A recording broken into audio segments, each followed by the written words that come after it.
Hello, everyone. Welcome to episode 6 of my podcast, Link Building Fundamentals, with your host, myself, George Blandford, co-owner of the Ology Group. Now, in today's episode, I want to quickly talk about a hotly contentious issue, which is relevancy. Now, obviously, in real-world sense for humans, relevancy is individual and it's based on their own interpretation. What I deem relevant might be different to what somebody else deems relevant, which is often why when people are doing link building and they talk about relevancy, people have slightly different opinions of it. But let's look at the basics from an SEO perspective, because ultimately Google's a machine. It's code, systems, tools, and analytics and algorithms, and it has to find a way of determining whether a page or whatever is relevant in multiple different ways. So let's dive into those. So first of all is page relevancy. So page relevancy is looking at a page where a link is weaved into. So typically it's a piece of content, and it's making sure that that piece of editorial ultimately justifies the inclusion of that link back out to yourself, for example. So reading that content, both as Google and as a human being, does the article make sense? Is it related to the entity that we're linking out to? And does that link deserve to be there in the first place? It's also really important to make sure that links are justified from a safety perspective, because if you go out and build hundreds of links randomly across websites that make absolutely no contextual sense, you put yourself in a great amount of risk for penalty, being de-indexed, that type of thing.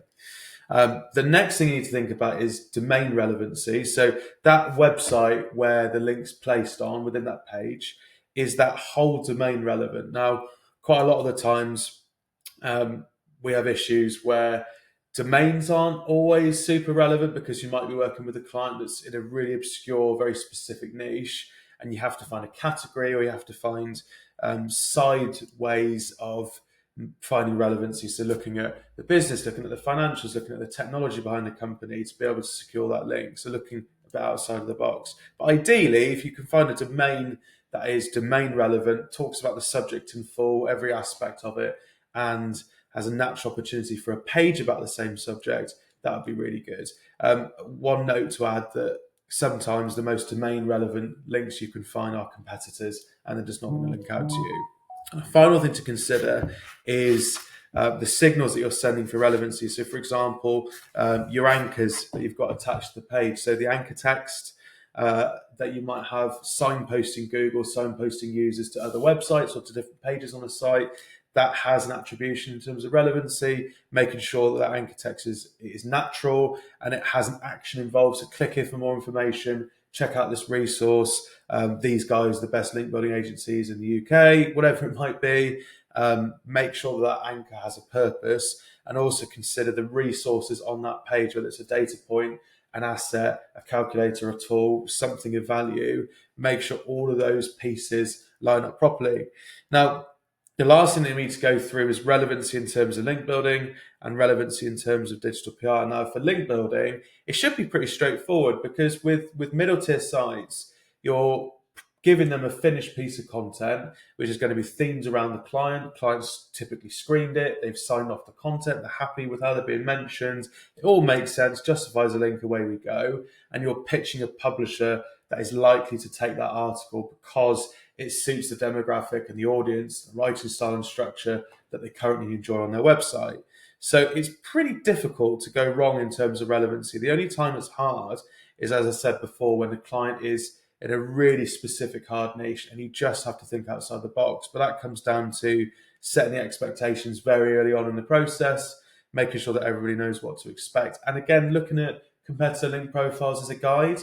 You know, if they've got lots of links in the middle tier range in their profile, there's a chance you can use link intercept tools and go and make friends with those publishers to acquire the same links. If they have kind of a diverse link profile and they're doing well, you could expect to do the same.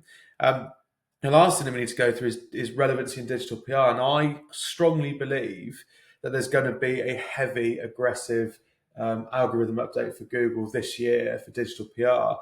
The amount of news coverage that's gone out into the press has grown significantly, and lots of it involves thought leadership, comments, products, whatever it might be, from commercial entities. Now, there's always been PR. There's always been newspapers writing about businesses or products, whatever it might be, but the proportion of it is increasing, and the barrier to entry is a lot lower. So we run digital PR campaigns for £4,950, which for most businesses is affordable, especially if you can split that into a couple of payments. That gets you at least 10 bits of coverage for your money.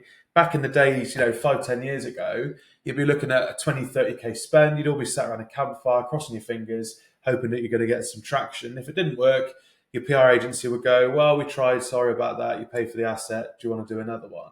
The world has changed, and digital PR is consumable, it's predictable, and quite a lot of good PR agencies will give guarantees now, like us, on the work.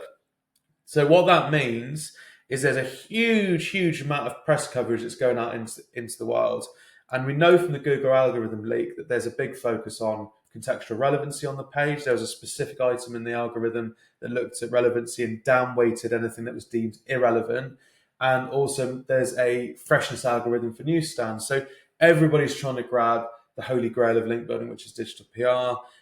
But the relevancy factor, I think, is going to be one of the most important things. So I've seen a lot of competitors, a lot of clients' competitors doing a lot of digital PR, but the contextual relevancy just isn't there. It's using spot the difference pictures. It's looking at like horoscopes, really kind of pretty much wanky stuff that's very bland, doesn't have any contextual relevancy to the client. Betting, iGaming, another really big industry. They're doing absolutely anything they can to get links from top tier sites. No relevancy to the client whatsoever. They were talking about celebrities, celebrity income. They were talking about holiday destinations. Absolutely no reason to be linking to a casino site, but they're doing it. So Google is going to have to release some kind of update that hones in on the relevancy for press coverage in tier 1, tier 2 sites. So for me, the relevancy in your digital PR campaign is so important if you expect it to have any value in 6 to 12 months' time or longer. So for us, if we had an opportunity to get a client any old link on The Guardian, but it was completely off-piste, off-topic, irrelevant, I would be telling that client not to take the link because I don't think it's going to send the right signals to Google. You may even find that it changes the keywords that you might rank for. Like it might have really negative impacts on how the brand's being seen. So relevancy in PR has to start with that at a core focus. So thought leadership, if you've got a specific opinion on something that's so important to your industry or your clients, start with that. Media monitoring for newsjacking, only look at engaging with the titles that are most suitable. Core to your audience. If they're not core, don't bother adding comments. You're probably not going to get the coverage anyway, but just don't waste your time. And asset link building or earned link building, where you're gathering together data and insights that support the narrative, support the story, supports what you're trying to say. Everything has to be anchored with clear evidence that's related to your industry. But yeah, that's it as a topic. If you'd like to talk to us about relevancy, you can obviously reach out to me directly here or on Linkology. When we do a link audit, we consider relevancy as part of the aspect. When we do a digital PR campaign, relevancy is absolutely at its core. And all of the services that we offer come with approval. So you can see the sites, you can see the content, you can make sure everything is tied together properly. But that's it for now.